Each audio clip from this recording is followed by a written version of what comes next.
Alright, we are back on sports, and I want to say this right now. Before I get started, I need to make an announcement, okay? I really do, because I was supposed to do this video today, but I came back early, and I was supposed to do it till next week, but it's about boxing, alright? And I'll say this now, I just got finished dealing with a guy with boxing online, and I mean, that's just, you can't talk shit about people, and then when you get challenged, and it's for charity, and then you back out. Whoa, you know, some hipster guy, who gives a shit? Anyways, my announcement will be that my schedule will be changing a bit, and I say this due to the fact that it's going to be a little bit tougher, a little bit more grinding out. It's been grinding as it is, but more grinding out than before, because I have a fight coming up next year. So we had the fighters meeting, last night, and I'm going to be miserable. I'll say this now. I'm going to be miserable between now and up to the fight, due to the fact that where they're going to list me, they're going to list me as a light heavyweight, or so they say. But technically, they want me at 175 pounds. Yeah. I haven't been 175 pounds in I don't know how long. You have to understand, when you're fluctuating, when you're losing weight and changing diet and things of that nature, it's really going to mess with your head. So I'm just letting you know now, I have to train 5 days a week, all right? Not to mention on top of MMA, not to mention there's just so much regularly working out and also doing these, you know, like I said, these marathons and things of that nature that I've been doing.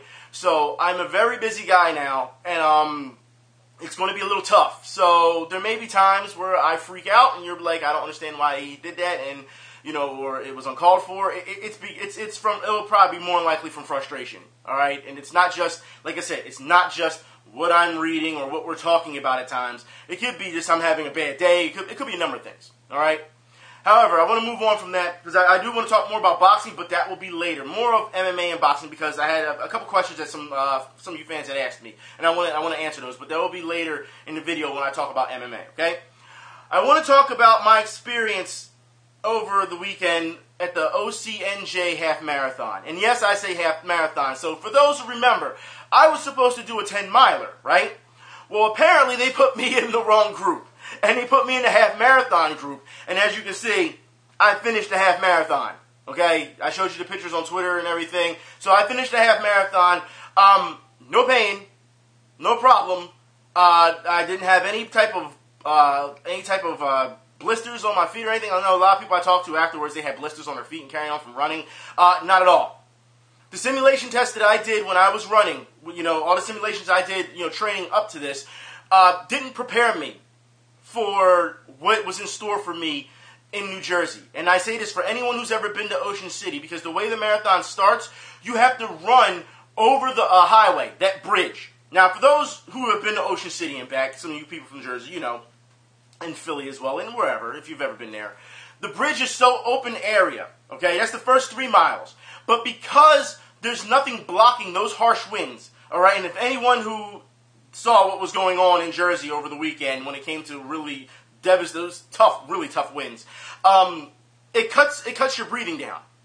So even if I would have trained, let's just say if I trained in a dungeon with a breathing mask or anything like that in nature, it wouldn't have helped.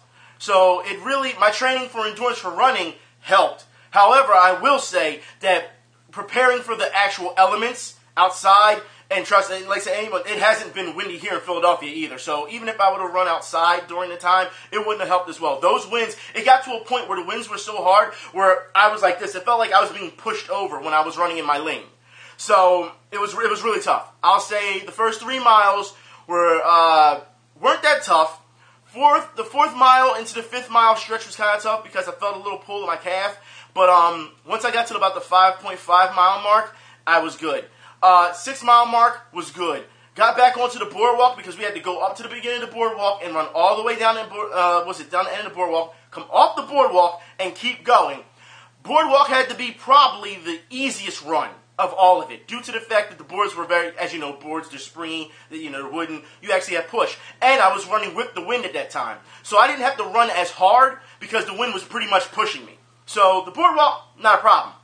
So I would say this, the community was amazing, all right? There were kids out there, mind you, this was for recreational scholarships for kids and things of that nature, this charity. So there was a lot of high schoolers out there, cheerleaders out there, cops were high-fiving me, Children, I'm saying children, like really small children, were high-fiving me. Everyone's trying to hand you water and Gatorade. They're trying to give you gel, the little gel packs that you can put in your mouth and all.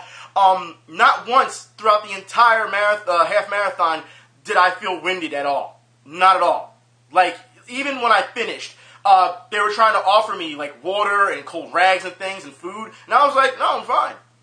I wasn't hurting at all. So my overtraining kind of paid off as opposed to that when it comes to that type of endurance. But like I said, the natural elements of the wind and things of that nature, you just couldn't prepare for. You really had to really cut down the way you breathe. Because usually when I run, you breathe out the nose, you keep running, you stay in pace. I realized that once I got on that bridge, it was like, no, I have to breathe out my mouth because the wind is cutting so much. It was really tough. I will say the only bad thing about this marathon was when I got to the 8-mile mark. Now, mind you, I was supposed to do 10 miles. At the 8-mile mark, they're supposed to get you to turn around and come back. However, there wasn't a marker. After the 7 mark, it was like I got to the 8-mile mark, but that's me calculating it because there's nothing that says this is 8 miles really, and there's no staff around. So when I get to the 8-mile mark, I run off the bridge. Of course, they're handing you water. And I'm like, I don't know how far I'm running. You know what I mean? I didn't know how far I was running. So I'm stopping and I'm asking a number of people, block by block. And we're talking police officers and staff. And I'm like, how far am I going still? Where am I running? Like, how many miles have I run already? And they're like, and one guy's like, I don't know. Cop's like, I don't know. Ask that cop down the block. So I keep running, and you should know, when you stop and start, it's hard. You know that. You have to keep in rhythm. So imagine me stopping and asking about 5, 6, 7 people, where am I at? Mile mark. There's no marker. You know what I mean? They had a marker from 1 all the way up to, to about 7 and around 8, and then just stopped. And I'm like, well, where am I supposed to go? So it took a citizen to tell me I was a block away from the 10-mile mark, which, mind you, I was supposed to be already back at the finish line, mind you. But at the 10-mile mark, I'm like, well, I'm supposed to be doing a 10-miler. And she's like, oh, no, you're stuck in the half marathon now. You got to go. Half marathon it is. Run it out. And I'm like, so I was kind of like unprepared for that, but I was just like, all right, whatever. So I just kept running. You know what I mean? You ran all the way down, you had to make a right, and then you had, like I said, you went through the entire city, pretty much the entire city of Ocean City, because you got to see all the sites, the ballparks, Ocean Avenue, things of that nature. You got to see everything, and there was so much support out there. There really was. On every block there was somebody, whether they're holding up signs. I saw one that said, run now, rum later. You know what I mean? Like, there was so many, there was kids holding up signs saying that you can do it and things of that nature. The overall support of the community, I felt, was amazing. I felt it was great. It was a good feeling. Like I said, people high-fiving you left and right, handing you water. Once I got to the 10-mile mark, you had to run down, you had to make a right, and then you had to run down some more, then make a left, and then you had to go all the way down and turn around. Then you had to make your way all the way back, those extra 3 miles, and then get back on the boardwalk and run. Now, here's the thing. When I got to the boardwalk to get ready to run, I saw a lot of people started quitting. And what I mean, like, people, like, women were sitting down, like, before even that, they were sitting down on curbs and were just like, I'm done. I'm done. They just took the time to take a breath. People on the boardwalk were sitting down, like, runners were sitting down on the seats. People were just laying down on the boardwalk. Like, it was kind of concerning for me because I thought that, maybe they tapped out or they passed out. You know what I mean? And there was no staff around. So it's like, who do you get? You know what I mean? So I had to talk to some citizens. It was like, I don't know if they're done or not. But please keep an eye out on them because we don't know. You know what I mean? The citizen's like, yeah, no more, we'll take care of them. You know what I mean? So everyone, even if they weren't running, they were still making sure that everyone was okay since it was such for a good cause. I felt once I got to, like I said, when I was on my way back to the finish line, it was like seeing a white light.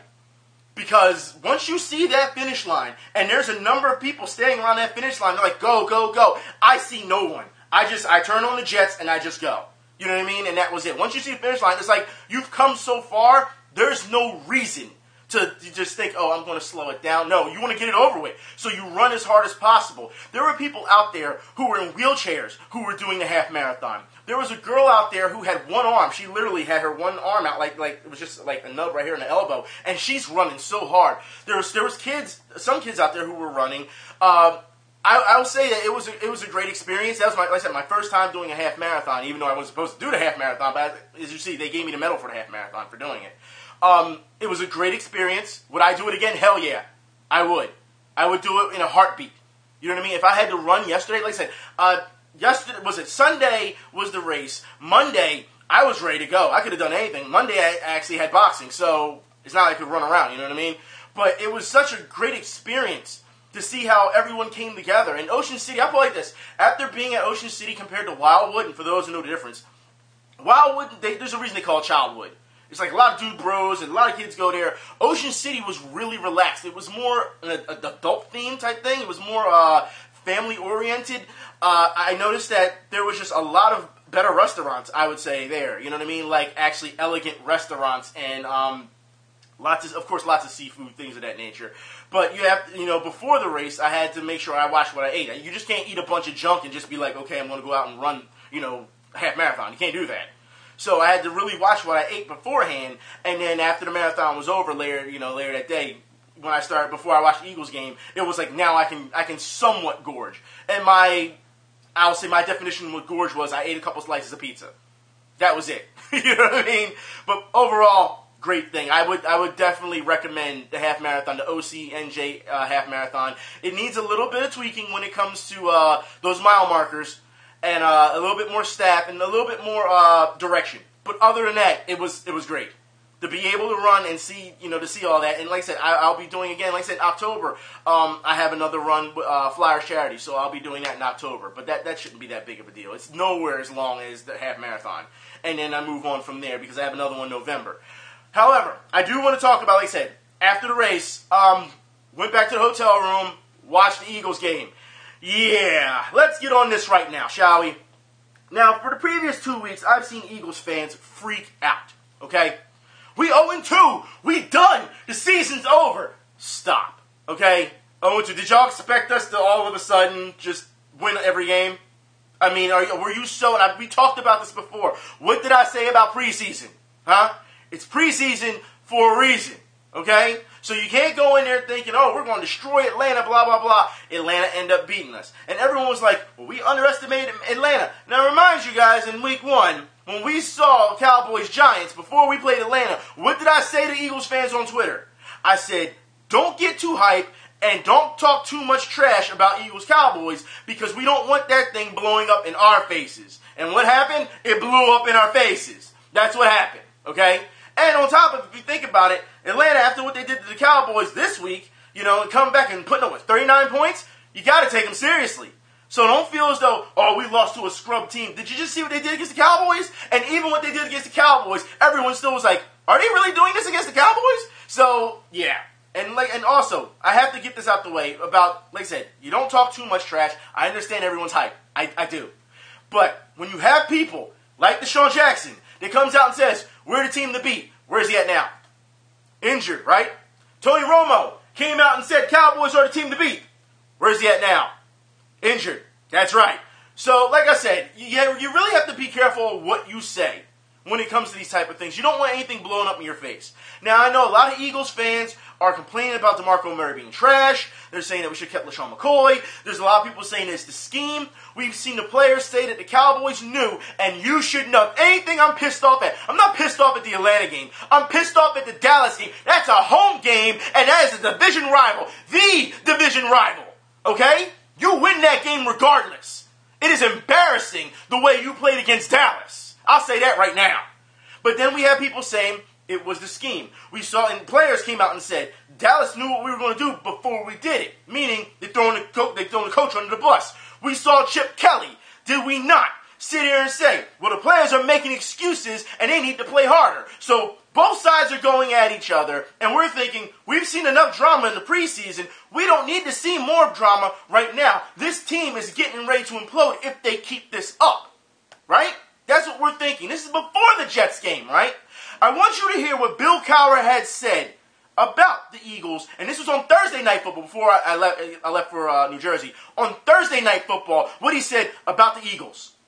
Has got those guys playing. Sean Lee's back. You're right. So you're saying run the football and play defense. Yes. I'm going to look up in Philadelphia. And I just concerned right now. They just got players that just don't fit their system right now. You look at bringing in Byron Maxwell. He's a cover 3 corner. They're asking him to play man to man. That's not him.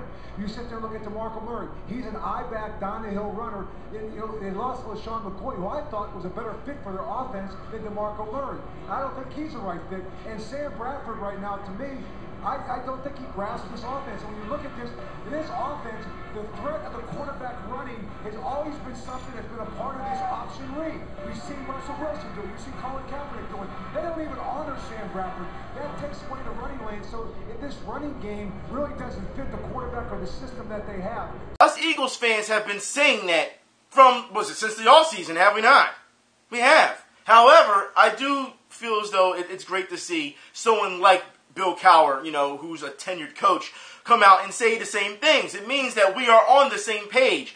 And as we saw with the Jets, before I get started the Jets, because I do want to talk about Sam Bradford and his poor play. Because let's be honest here, he really doesn't seem that he has some type of chemistry with Jason Kelce. It doesn't seem like that. Our offensive line has a problem. I said last season, when Lane Johnson, when he was caught with those PEDs, what did I say? I will never believe in Lane Johnson ever again. And as we saw during the Jets game, Lane Johnson, lots of penalties. Do we not? Dallas game, Lane Johnson, I'm just saying that you have to see it for what it is. That's what I'm saying. Sam Bradford didn't play well against the Jets either. But like I said, I want to rewind because I really just want to jump into the Jets so bad. Let's talk about before the Jets. All right? Eagles fans, we're saying Chip needs to go. That's what they're saying. A lot of people were saying that, we don't trust Chip. You already know how I feel about Chip Kelly. I told you in the offseason, I don't trust Chip Kelly. I said that. So, you can't say I'm not saying this just because we were 0-2 then. No. I said it before, and I still stick to what I say. I do not trust Chip Kelly. However, now I want to say they. When I mean they, I mean Bart Scott. Bart Scott made Chip Kelly a sympathetic figure. Because then he comes out after what Chip Kelly said about those players and saying that, they're not playing up to their potential. They need to stop complaining and stop making excuses. Bart Scott goes on to say that Chip Kelly is fat. He looks like he ate a football. He hopes that the Eagles lose every game this season. And then Eagles fans came out in droves and went after Bart Scott. Yeah. Now here's the thing. All of a sudden it was, in Chip we trust. Just 2 weeks ago, 0-2, before Bart Scott opened his mouth, it was, we need to get rid of Chip Kelly. Now, so since you made him a sympathetic figure, okay, Eagles-Jets. Sam Bradford still did not play well. Not at all, right? DeMarco Murray, as we know, frustrated from what happened with Dallas, didn't play, okay? Darren Sproles, who, if you ask me, has still been, since he's been here, has been the MVP of this damn team, damn near. You might have said, because McCoy's gone now. You got to give him his credit. Whether it's special teams, and that's a lot of people saying, oh, well, y'all got lucky on special teams. And do you realize what Darren Sproles did? Do you realize how talented he is? Do you realize, and I want to say this, for Darren Sproles to be in the league for what, 11 years now, and we got him for next to nothing? Thanks, New Orleans. It just... You have to understand, I should say, thanks Chargers. Then he went to New Orleans, whatever. But the fact is, you have to understand that this guy puts on the Jets. He's small, he's elusive, he can hit the gap and still get where he needs to go. The way he runs, he can spread the field for you. And like I said, it's not just spreading the field. And a lot of people, when you hear spread the field, they just talk about receivers. They can spread the field. No, running backs spread the field as well. Which is why Matthews, the way he played, I was really happy to see the way he played as well. Running game, as you know, anyone who knows basic football fundamentals, the run always sets up what? The pass. That's how it is. So, yes, it spreads the field. Now, with that being said, defense. Played a hell of a game. You did. Yeah, 4 picks? Hell of a game. I don't know what Brandon Marshall was thinking when he was falling and flicking that. I saw people on Twitter saying that he was trying to shave points. I don't understand. It's a bonehead play. It is. And it's funny because, at least, I don't know the commercials they were showing here in Philadelphia, but when he flicked that and that happened, the commercial for Brandon Marshall came on right afterwards where he was like, Rod Smith taught me everything I knew. He was a mentor, and, he knew I was going to replace him, but he was going to give me the blueprint. And I'm thinking, really? Did he tell you to flick the ball like that? You know what I mean? So for me, it was really, the timing of it was really comical for me. So, the Jets did not play well. They just didn't. Ryan Fitzpatrick threw 4 picks. Doesn't matter. You know what I mean? The pressure of the defense was great. I'm seeing the defensive line. They're getting their hands up. They're batting down passes because, as we know, Fitzpatrick isn't that tall of a quarterback. But still, he's getting the defensive line is getting the job done. They're creating pressure. Connor Barwin is making people look like idiots out there on the field. And once again, great defensive player. As far as I'm concerned, the Eagles played a fair game. They played that's what I'll say, a fair game. It was a good win. Not going to take it away from the Eagles. It's something that you can build on, okay? But you have to understand that your quarterback has to play better. Sam Bradford has to play. For what I've seen in these 3 games, I don't want to really say it, but I guess I have to. He looks like a fucking deer in headlights. He does. He looks like he doesn't have command of what's going on out there. There are times where he makes some great decisions on where to throw the ball. There are times, which you can't take it away from him. But there are times I'm like, what are you thinking? Like, seriously, if it's not there, as you know, throw the ball away. But Chip Kelly his problem with that, and as you saw with the video you just saw with Bill Cowher, none of that stuff is disguised. It's not disguised. And then option? Sam Bradford isn't an option quarterback. Can you really see Sam Bradford miss the glass? Can you see him run the option and be like, okay, I'm going to run down the field? Come on. Stop that. Really. So, as far as I'm concerned, the Eagles had a good game. Not going to take away from game ball. I'm not going to give a game ball this week. Because, like I said, I wasn't at home, so I couldn't show you clips. I couldn't show you freeze frame.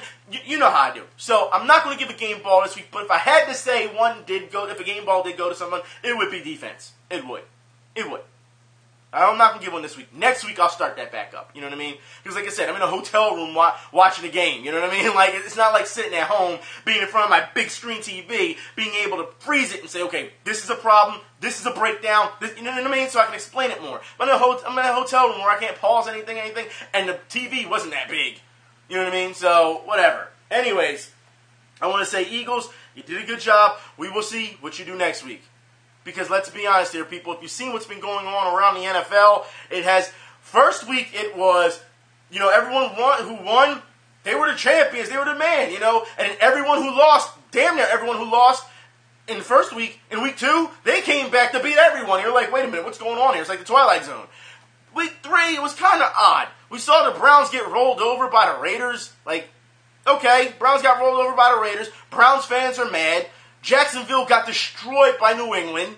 And the only thing that they can keep saying is, well, Brady, he made the 400, it was a touchdown club. I don't care if he made the 400 touchdown club. Do I care? No. You want to know what I care about? Did you see the score? Did you see that? They put, 51 points? Damn! Brady is playing like a man who's on a mission. I say you can tell that this offseason really pissed him off. You can tell. And you can't take it away from Tom Brady. Because Tom Brady is just like, look, fuck you, Goodell. I'm going to show you exactly what I can do. And the Patriots are running on all cylinders right now, it seems. I still think their defense is a bit suspect. And I feel bad for Blake Bortles, too, because he's down in Jacksonville. The guy can play. He can play. But it's Jacksonville. You know what I mean? And it's sad to say that, though. Like I said, Dallas, of course, lost. The Chiefs last night, I don't know. Chiefs fans, I feel bad for Chiefs fans because when you played against Denver and then that happened, and it was like that last play, and it was a heartbreak for Chiefs fans. And then what happened? Yeah. The 49ers, oh my God, they got destroyed. Look, I think all right, you know what? This is me putting my hand on 49er fans' shoulder, okay? On your shoulders. I'll say this right now. 49ers fans, just remember that you lost a number of players this year, all right? Some retired, some were let go because of their attitude and things of that nature, what they've done in the off the field. You also have to remember that you have a new coach, okay? So even though you still have a star in Cap, and I understand that Cap, if anyone saw the way Cap was throwing the ball, first off, Cap has a massive arm. Problem was, yesterday, wasn't very accurate. There was times where he was underthrowing receivers. He was throwing damn near right to defenders. They were just jumping routes because he was staring down a receiver. This is what happens when you call on Cap too much. And I say that due to the fact that I understand the quarterback is supposed to make you go. It's the same thing with Russell Wilson. But if anyone watched the Seattle game, you saw the same thing. Russell Wilson was under pressure. What did Russell do? He didn't throw it. No. He tucked the ball in and ran. If Russell Wilson could not throw the ball, if he couldn't run the ball, he would have been screwed that game. He would have. If anyone saw any part of that game. The Bears, once again, my hand on the shoulder to Bears fans. Yes, Jay Cutler is out. And you got Jimmy Clausen in. But you should be happy. I put it like this. I should say happy. You should be proud. Proud of your Bears defense. Because for what I've seen, that score could have been a hell of a lot worse. And if you had some offensive production, which Matt Forte got hurt at one point, if you had some offensive production, the team could be pretty damn good. Could be. Just saying. So you got to give your defense a bit of credit, even though you still lost. And what was it, like 26 to nothing or something like that? But still, don't look at it that way. Look at what your defense did, because they could have easily put up more points, especially with your defense constantly being on the field. No. When your defense is constantly being on the field, if you didn't learn anything from Eagles-Cowboys or Eagles-Atlanta, when you're getting 3 and outs all the time and you have to worry about your defense being on the field damn near all game, and all you do is give up that many points, that's not bad. It's not. So, yeah, I understand. Like I said, if it was a back and forth and offense actually had some production, it'd be different. You know what I mean? But not.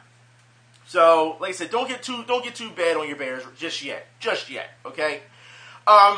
Arizona. Just destroying people, it seems like. Carson Palmer and Fitzgerald have field day, it seems, out there. it's like pitch and catch. This NFL this week has been really weird. And I really want to address this really quickly to Panthers fans. Panthers fans, after what I've seen, you have every right to be upset that Cam Newton is not getting calls. Okay?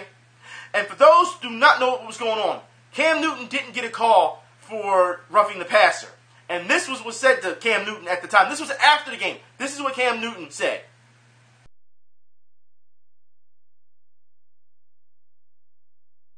The hell do you mean he's not old enough to get that call? I'll put it like this. I don't care if you're a rookie or you're a seasoned veteran or almost getting ready to retire, okay? If it's a late hit or an illegal hit or whatever, you call that, ref. Why? Because that's your job. That's what you're supposed to do. And the fact that you're sitting here saying that it's an age problem, oh, you've got to be kidding me. You know what? At that point, you need to be reprimanded. And if you still don't change your ways, then you need to be fired. The NFL is having a problem right now with this. We've talked about this before, about how, rookies aren't old enough to get that call or whatever. You're not going to get that call till you get some tenure in basketball or football. It doesn't matter. A call it's just straight up. If the person does wrong, you call them on it. Clearly there's a problem not doing their job. Speaking of not doing their job, Chelsea, let's talk about now football overseas. Let's just get into this. Like I said, because Panther fans, you should be upset. Or any fan, any football fan, if it's your team or player, if anything like that happens, then guess what? You have every right to be upset. Chelsea, let's talk about you versus Newcastle. Oh my God. First off, Diego Costa has been suspended for 3 games, I believe. This previous game, it was also including champions, so he'll be able to come back and play against, what is it? Not Crystal Palace. Who is it? Southampton. He'll be able to come back and play against Southampton. Now, let me talk about when he played against Arsenal, since it's been a couple weeks. I believe that Diego Costa should have been suspended for 1 game. I don't think it should have been 3 games, okay? I think he should have been suspended for 1 game for his antics against Arsenal, all right? However, the other player, he should have been suspended too. And I believe that they took his red card away from him or something. Then they just trying to change things the way it is, because let's be honest here, all right? Even after they're arguing and the ref breaks it up and Costa's standing there because that's where he's standing, the guy can't come over, back up into him and then lift his foot and kick him. He can't do that, all right? Because that escalates the situation more. Yeah, get red carded as far as I'm concerned, because now something that has already been diffused, you're now, trying to start back up. That's how I feel on the issue. Like I said, it doesn't take away from what Costa did. He should have been suspended for a game. I thought 3 games was a bit harsh, but whatever, all right? You got out there and you let Remy play, that's fine. I don't have a problem with Remy playing. Now, you played against Newcastle, and you let Newcastle, you're in Newcastle first off, all right? And you're not as consistent as you usually are, Chelsea. And you're behind the gun, and I say you're behind the gun due to the fact that if you look at the points, and I'll put it like this, you have to understand that if you look at the past of these winners when it comes to Premier League, 87 to about 88 points is usually what gets you the championship. We know this. It gets you the trophy, it gives you all the praise, right? We know that, okay? That's how it works. Now, with the point spread that you have right now, unless you're starting to win some games, and I mean you really have to start winning some games, you're not going to repeat. You're not. You already have enough fans from other rival, football clubs saying, "No, you're not repeating because we're going to take you down." Every team so far has looked great. Now that it's starting to settle in a little bit, we're seeing Crystal Palace go down a bit. Leicester City fell a bit. What is it? You have Manchester United. They're in first place now. Manchester City gets body slammed by Tottenham. But Chelsea, you have to understand that right now you're not playing good football. You're not. Now, before anyone thinks that I'm just going to bag all over them, no, I want to give them credit for their resiliency. Because in the second half, they were down. Like I said, they were down 2-0, and they came back to tie it. Now, Chelsea, before this, they had at least, I counted when I was watching, at least 5 different chances. 5 different chances to score before they got those 2 points, those 2 goals. Yeah. So they just couldn't, put it together. And that's a problem. Because when you're point blank in front of the goalkeeper, you got to put that in, man. You got to. There's no doubt about it. All right? If it wasn't for Ramirez, right now we wouldn't be talking this and giving them some type of praise for resiliency. No, I would be here yelling at them like they're crazy, like I'm crazy. That's what it would be. The fact is, after they got that, they tied up 2-0, they started celebrating. Commentator was like, they act like they won the game. The commentator actually said that. He was like, they're celebrating like they won the game. I feel the same way. You shouldn't settle for a tie. Even though ties happen, you go out there and you win. That's what happens. You either win or lose. And I understand that ties happen, they happen. Okay, you get extra time, whatever, it happens. But the fact that you celebrated because you tied, no. You don't celebrate for that. Because you're supposed to be an elite team. So when you score, you're like, yeah, we should have did that. Bottom line. That's how it should be. That should be your attitude, but it's not. It's not. Chelsea right now looks really banged up. I believe they play today. I will be watching. But I am thoroughly disappointed in the game because I'm thinking, this is Newcastle. All right? You got to take them as a threat. You have to, but it's Newcastle. You should be able to beat them. You know what I mean? Without Costa. And Terry's on the bench anyway. So you should be able to still beat these guys. You went out and you got Pedro. You should be able to win. That simple. And a lot of people messaged me and was like, they're not looking good. No, they didn't look good at all. They didn't. You shouldn't have to come back from a 2-0 deficit. I'm just saying. You won the fucking championship last year. You won it all. And now you're struggling. You're what? Currently 15th? That's not good football. I'm just saying. It just seems like we're seeing a lot. Don't even get me started on the flops either. All right, because there are a number of times Hazard, great player, was named Player of the Year last year. Flopping. Seriously, don't tell me the guy brushes up against your shoulder and you launch yourself and you hold your ankle. Stop. I understand that you're trying to get the call because you want to, because you're in momentum now because you tied up the game. I don't want to hear it. That is not called for. You are a great player. Play to your potential. Be great. Don't take the, a bitch way out. Don't do that. No. We had enough of that, last season. We don't need it this season. All right? Like I said, winning it is hard enough. I've told you this before. Winning it is hard enough. Defending it is even harder. It is. And when you have teams like Manchester City and Manchester United, and they're on the up and up, Liverpool look pretty good. You have to watch these teams, man. Granted, as the season goes along, you're going to see what people are made of. And we're seeing Manchester City, as you know, Manchester City, what do? They start off hot, slag off a bit, then they try to make a good comeback, and usually they either make that comeback and win it all, or they fall short. And that's what they did last season. They fell short. But that's how it works with Manchester City. So you have to understand, everyone's going to go through their little funk, but it's just, no. You should see the pattern by now, especially if you've been a diehard fan of say, Manchester City or Manchester United, or, if you're a loyal follower of your, football club, then you know the pattern by now. And this is why fans get upset. And especially, and I'll say it, was it Fabregas over the weekend? There was a play where he got hit and he fell. And the guy from Newcastle, he tries to help him up and shake his hand saying, hey, I didn't mean that. And he gets so pissy and he walks off and the fans start booing him. And I'm thinking, was it Falcao? Fabregas and Falcao, one or two. But it just told me of his body language. And then they show Marino and he's like, oh. And I'm like, that doesn't help anything either. Marino, stop talking to the press. Please stop talking to the press. Because you give out it's like a pot of gold at the end of the rainbow. Anybody who hates you, you just give them all the ammo. That's what you do. Stop talking. And guess what? The thing with you and Eva Carino, it's not over yet. People are still mad over it. I'm still pissed off over that. You know what I mean? Who the hell are you to tell a medical, a physician, because you're not a medical advisor, you're not a professional when it comes to that, and you bounce her from that? People are still mad about that. I felt it was very distasteful of you to do. But the fact that this is going on, like I said, all these distractions. But if you look at past all these distractions, the ball club is not playing very well. They're not. And you can't tell me you can just settle, oh, we're going to go in the Champions League and we're going to beat said team. That'll make us better. No, it may get your confidence up, but it doesn't mean once you get in the Premier League that these guys are going to lay down.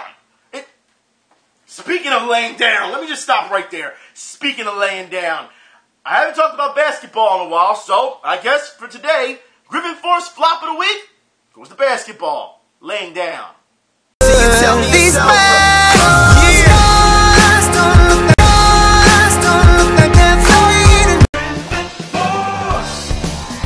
Speaking of basketball, Sixers fans, I don't know what you're so happy about. For those who didn't know the recent news, Gerald Wallace, who was supposed to come in as Sixers member, he didn't make the deal. Gerald Wallace, what did I say? Gerald Wallace is going to play in Philadelphia. He's not. No vet wants to come to Philadelphia and have to be on a team that constantly tanks. And what happened? The Sixers waived Gerald Wallace. Like I knew they would.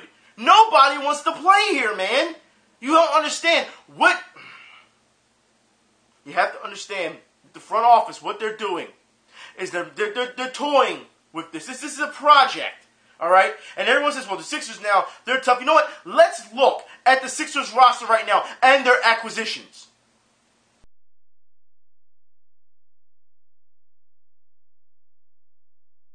Sixers fans, I want you to be very, very honest. Basketball fans in general, since you're seeing this roster, all right? I want you to be very honest. Are you going to tell me that the Sixers are going to do some damage this year? Are you going to sit here and tell me with a straight face that the Sixers could make a playoff push? Or are you going to tell me that this is another season where we're going to tank? Because that's what it's looking like to me. Yes, we have Okafor, and if you watch the Summer League, he looked pretty good. He did. If you've been watching Summer League, a lot of you have been messaging me about Summer League and saying, hey, this is better than the NBA. I've been saying it, yeah, because people want to play for spots. Summer League is where it's at. It is. But now we are coming, it's almost October, and we're coming up on the NBA. And you know what that means. That means it'll be watered down. It'll slow down everything. Because Summer League, it was so fast-paced, it was like watching street ball. But as you know, the NBA, they slow it down a bit. You know what I mean? They make sure they set it up the right way. And you have to understand, the way our team is built, it's not built for slowing down. It is built, and it's been like this since not Larry Brown. I'm not going to say Larry Brown. Doug Collins. It's been built for transition run. And it seems like that's still what we're on. No matter what coach we have, it's built for transition run. Brett Brown is still doing the same thing. Our half-court defense is not going to help any. Yes, we got a lot of bigs, but you also have to remember, you got to stay healthy. So right now, as far as I'm concerned, with this roster so far that we are seeing, the Sixers look like they're going to lose a bunch of games again this season. Again. I'm just saying. And before anyone's, oh, you're a hater, blah, blah. Name me one time when I talked about Sixers basketball where I've been wrong. In the previous, 5, 6 years? Tell me. I want you to tell me. Tell me. Even Malik Rose finally gave in and was like, yeah, you know what? And you saw when me and Malik Rose got into it on Twitter. All right? And I did a video on it. And what happened afterwards? This was it last season? I believe season before that too. He was like, oh, no, that's just pathetic. That's it. Now he's starting to call it as it is. Just saying. You can only be, how can I put this, optimistic but for so long. But when you're losing like this in record numbers and you have fans cheering losses because they want to go winless for Wiggins and things like that, what do you expect? It's sad because, like I said, the Sixers, they used to be a great, prominent basketball team. Now, they're a fucking joke. It's more geared towards entertainment and making sure that people are in the seats so that you have your little light shows and your little halftime performances than it is about actual basketball. Which is why most people go to, basketball courts outside and watch real basketball. And what did I say before? Sixers need to start doing that. They need to start showing up. They need to start having these things to support the local, but they don't want to do that either. They don't want to do that. I didn't even talk about the Pope this week. I won't talk about the Pope this week. We're going to keep moving on, okay? Now, with that being said, I need to talk about MMA. And one Tank Abbott. Oh my God. I didn't think this could get worse than what it is. But Tank Abbott, anyone who's an MMA fan should know who Tank Abbott is unless you've been living under a rock, okay? So, but if you're new to MMA, if you're new to it, Tank Abbott is, I will say, is a legend in UFC. He's a legend. He's been there for a very, very long time. Actually, Tank Abbott got to a point where after he was doing UFC, he went into professional wrestling. But Tank Abbott, he's the guy. You know what I mean? He is the guy. I believe he does. He has his own. Fighting clubs now too? I believe, and other people of today still train under him. You know, champions of today train under him. You know, very well-known fighters. Well, as we know, in the previous couple of weeks, we've heard Ronda Rousey versus Floyd Mayweather, and it won't ever happen, and unless the money is right, or you know, men can't beat women, or Floyd is too good for Rousey, or Rousey will take him down. I even gave my own opinions on the matter, but we know about that. We know that'll never happen. Well, Tank Abbott has challenged Ronda Rousey. That's right, and said if she can beat him ever, it wasn't just Ronda Rousey. He says any woman on the face of this planet, including Chris Cyborg and anyone else, all right, any woman, if they can beat him in a fight, he will give them $100,000. That's right, $100,000. Now, I'll put it like this, all right? Tank Abbott says he does have some rules. You cannot be transgendered and fight him. You have to be a born woman. That's his rule. He said if you lose to him, you got to go to the kitchen and make him a sandwich. That's all he wants. Those are his stipulations. This is just... Now look, before anyone gets mad, I've seen a lot of press on this, and I've seen a lot of people get upset and say that Ronda should take the fight and go knock him out and things of that nature. Tank Abbott. I don't see Ronda Rousey, number one, knocking Tank Abbott out, number one, all right? Number two, he is a veteran in MMA. You do not... No. Number three, I don't even think that I would take this that seriously. This seems more of... There's some hype, there's some buzz around this. Let me try to bank off of it.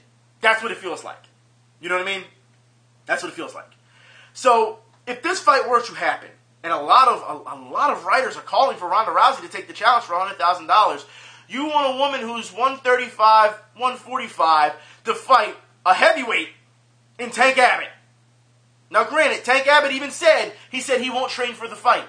He won't train for the fight. That's what he said. But Tank Abbott is a very large man. And Tank Abbott is a very skilled individual when it comes to fighting. You cannot tell me this. I don't want to hear that, oh, he's just a brawler. Tank Abbott has more in his arsenal than just that. Just because that's how his fights end up being near the end. I believe the last time I saw Tank Abbott fight, he fought Kimbo Slice, and it was a slugfest, and Kimbo beat him. But that's why. It was a slugfest. We know the slugfest favors Kimbo Slice. But yeah, you can't sit here and tell me that a woman of Ronda Rousey, and I always say, you can't sit here and say I do not give Rousey credit. I even said if she fought a man at her weight class, more likely she would beat him in an all-around fight. I said that, did I not? Okay. But to fight Tank Abbott, who has skills in mixed martial arts, and his weight class, and I understand the guy's almost 50, but that doesn't matter. He would destroy Rousey. He would. I don't want to hear anything about it. But the fact that he put a bounty on his own head, it's an open challenge to any woman pretty much, put a bounty on his own head for $100,000. This really shouldn't be about Rousey at this point. It really shouldn't, all right? Even though that's the name he used. After he said all women across the board, that means he's calling every woman out, okay? Not just Rousey. But of course, Rousey makes the headlines. She sells the tickets. That's what people are going to jump on. But he said any woman for $100,000. That's crazy.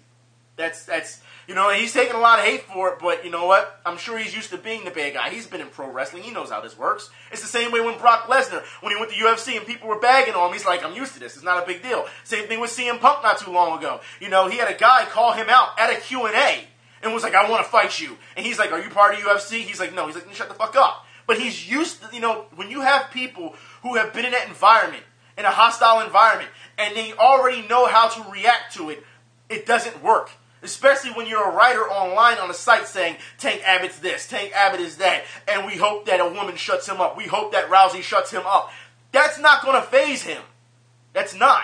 I guarantee he's looking at those, those articles and saying he's just laughing at them. Like, Tank Abbott is a lot more dangerous than people give him credit for, man. It just is. But that's what it is, I guess. Also, I said I want to talk about MMA. I had a number of people who asked me, and I said I'd get back to them. They asked me, when it comes to boxing and MMA, because they do martial arts, but they want to know, since they're getting into boxing, should they quit martial arts? No. Don't quit. I've actually talked to guys at my facility about this who are from martial arts backgrounds and they come back to boxing. They're even having, like when they first started, they were having a very tough time transitioning because the way they would stand and the way, they would hold defense, depending on what they learned, some would hold their arms out like this, depending on Mantis style and things of that nature. It was more inside fighting. It really depends on what you take. But, of course, if you square up in a boxing ring and you're standing like this, you're fucked. So, it's kind of hard to retrain them, retrain their brain, because they still do martial arts, but, boxing, I'll put it like this.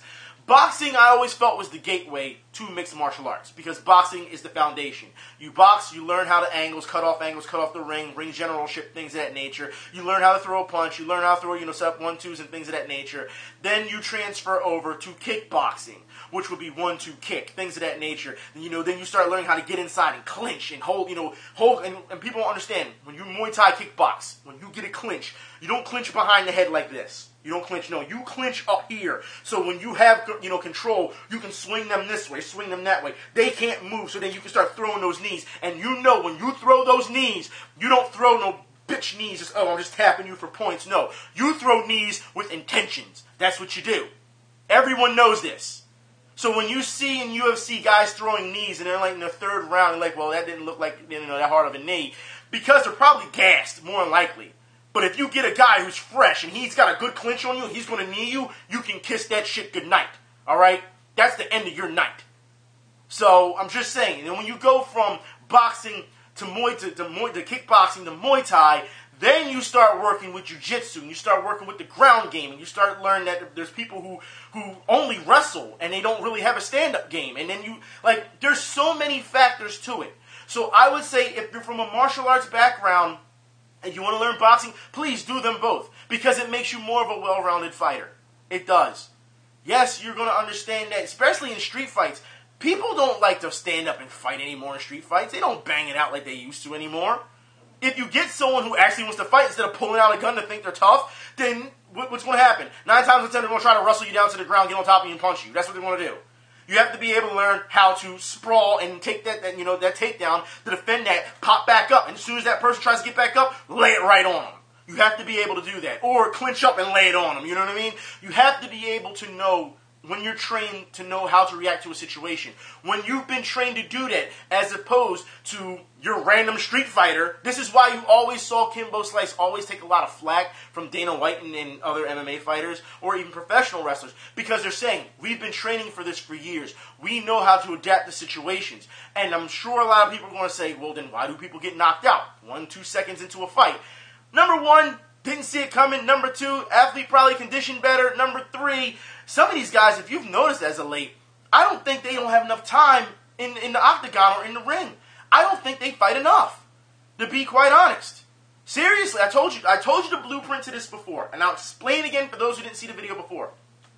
For example, and I'm going to put this in my example, since now I have to fight at light heavyweight, all right? I've already been told, and I did it at cruiserweight, but I've been told already I'm going to be fighting guys who are heavier than me, meaning they're going to be bringing in, because I would fight guys my size, height-wise, but they would be 230, 240. Now, because this is an official fight, it'll possibly be an undercard, I'm not sure.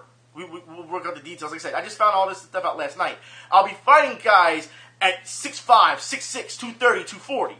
So imagine a guy like me, and I've said this before, I don't know why people keep thinking that I'm just like this really tall guy. I am 5'10". All right? So imagine a guy at 5'10", 175 pounds, fighting guys at 6'4", 240, or 6'6", 240. All right? You fight that way because you'll be able, if you can take one of those heavyweight punches, and when I mean take a punch, I mean take a punch and keep going. You know what that means? That means your opponent that you'll fight that is your size, it won't hurt when it hits you. Just like when you train for speed, you fight a guy who's smaller than you. Why? Because of that speed. So you're fighting a guy in your training who can hit harder than you, and you're training with guys who are smaller than you, who are faster. So by the time you fight the guy that you need to in an official fight, it should be a cakewalk. This is why fighters, and you can ask any fighter, whether it's boxing or MMA, you train, especially, you ever hear boxers say, I'm a 15-round fighter? You train for 15 rounds even though they only go 12, because it should be a cakewalk. You overtrain so that it's a cakewalk. And you know in amateurs, even though you're still training for 15 rounds, amateur fight goes from anywhere from 3 to 6 rounds. That's how it works. Same thing with MMA. I don't think enough guys are getting their training, their sparring, and their actual fighting in. I don't think they are. I'm seeing a lot of mistakes when it comes to, when you watch these events.